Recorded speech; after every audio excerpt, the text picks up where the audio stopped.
Welcome to St Leonard's College. The Year 8 Literature Group is pleased to present to you our winter reading recommendations for 2011. We will be reviewing 4 young adult fiction books and hope you find our perspectives interesting and informative.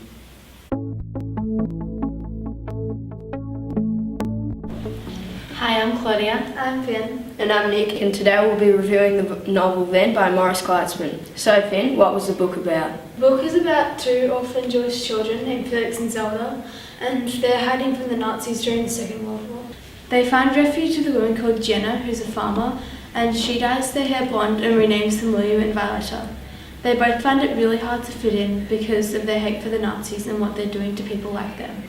And Claudia, what did you think about the book?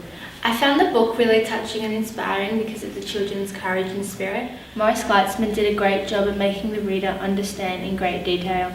The use of language was magnificent, and it's heartbreaking to think that it came from a true point in time. Yeah, Claudia, I see where you're coming from. Morris Gleitzman definitely makes you feel like you're in the story, and this is definitely one of the standout books in this kind of category. So have you read any of the other books in the series? Yeah, I've read Once, which is the first book in the series. I thought it was a really good book and I personally recommend it. It tells the story of Felix and Zelda as the war's starting when they're still really naive. I've begun to read now, which is the 3rd book in the series. It's not what I thought it would be, but I still love it. The book is about Felix as an elder after the war had ended and his granddaughter, who is also named Zelda. So what was your favourite part of the book? I really liked the ending. It was a big shock. Morris Gleitzman really thought it through. I never expected things to turn out the way they did. How about you, Finn? Yeah, I really like the start when Felix and Zelda are hiding in a forest, and Felix is telling Zelda that it's going to be alright, and he tells her stories about what the future might be like for them when the war's ended. Have any of the books won any awards? No, but I think Morris Gleitzman deserves numerous awards because his books are so good and they tell such a great story. Morris Gleitzman is a really talented author to be able to make the reader believe that they're part of the story. Okay, that's all the time we've got. I hope you see you again with more books.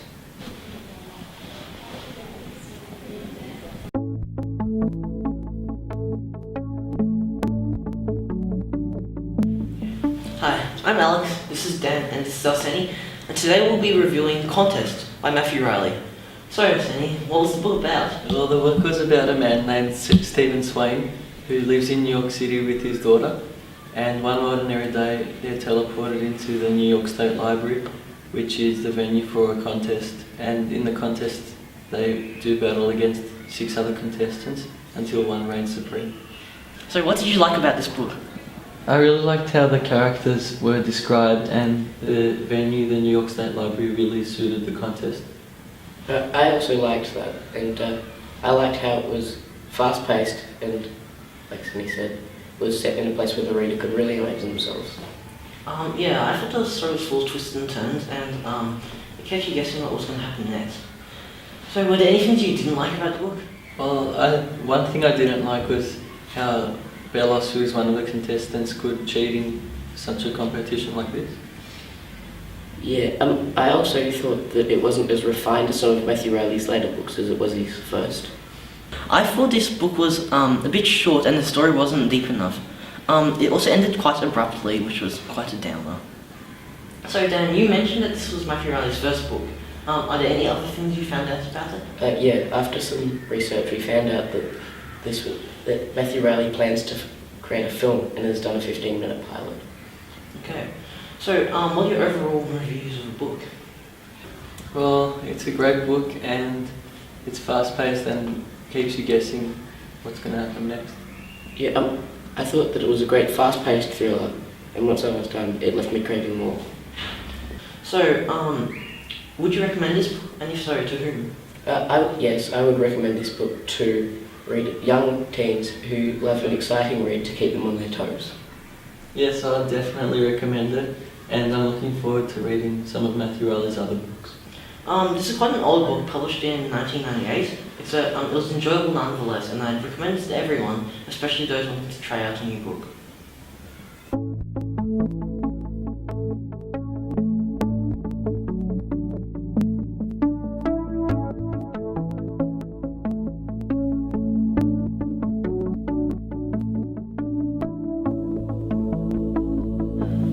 Hi, my name's Harrison, and this is Lauren and Sean, and we're here to talk to you about Tomorrow When the War Began.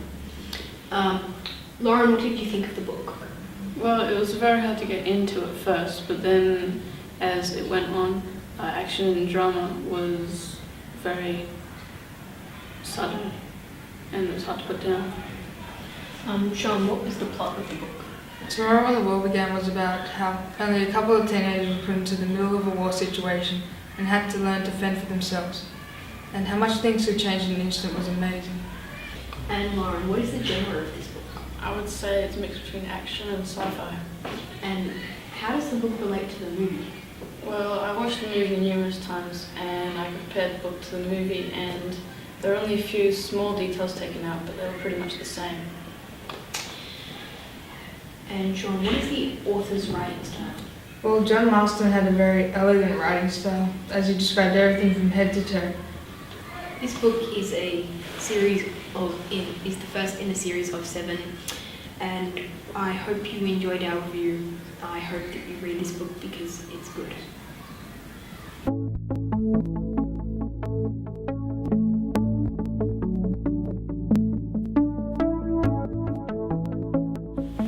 Hello, I'm Sophia Abbott-Salmon, and today joining us we have Zoe Birchall and Isabella Hendricks. Today we're going to be talking about Adeline Yanmar's book Chinese Cinderella. So Isabella, can you please explain to us what it's about? Chinese Cinderella is about the story of the young girl Adeline Yanmar, whose mother died while giving birth to her. From that day forward, she was classified as bad luck and unwanted by her family. This story is about her struggle for her family's acceptance. It sounds like she didn't have a very good relationship with her family. Zoe, can you please explain to us why her family's relationship was like this towards her? Yes, her family's relationship was like this towards her because of, as Isabella said before, when her mother was giving birth to Adeline, she died shortly after. And 2 years later, her dad remarried to a lady named Neon, who was later known as stepmother. She couldn't have a good relationship with her siblings because of this, because they were all afraid of what would happen to them if they were found conversing with Adeline. Were there any friends there to support her? Adeline had a few friends, one of them being called Adele, but her main friend was PLT. Who's PLT? PLT stands for Precious Little Treasure, which is the young duckling given to her by her aunt. Adeline loved and cared for PLT, and PLT soon became her best friend. Though out of the cruelty of her father and brother, PLT was brutally murdered by the family's ferocious dog. It sounds like a sad book. Were there any dislikes? Yes, Isabella and I both agreed that the first 3 chapters of the novel were a bit slow in getting to the main topics and could have gotten into it a bit faster. We also agreed that some of the issues that it talked about in the book were a bit confronting for our age group. Surely there must have been some likes. Yes, definitely. Isabella and I also discussed that because it was an autobiography, we appreciated the writing so much more that it was coming from Adeline herself. It sounds like an amazing book. Surely there must be some others. Before writing Chinese Cinderella, she read a book called Falling Leaves, which addressed the adult issues of her life when she was an adult. And she later wrote the book Chinese Cinderella, which addressed the issues as a child. She didn't receive any awards for her writing, but Isabella and I both agree that she definitely should have. So as a final question, would you care to explain to us why the title relates to the book? Chinese Cinderella is an ancient Chinese tale similar to the Western version. Like the story, she struggles for her family's acceptance and is unwanted, though she always comes up top in the end. This is what her Aunt Baba called her. Thank you for joining us today, and we hope to see you again soon.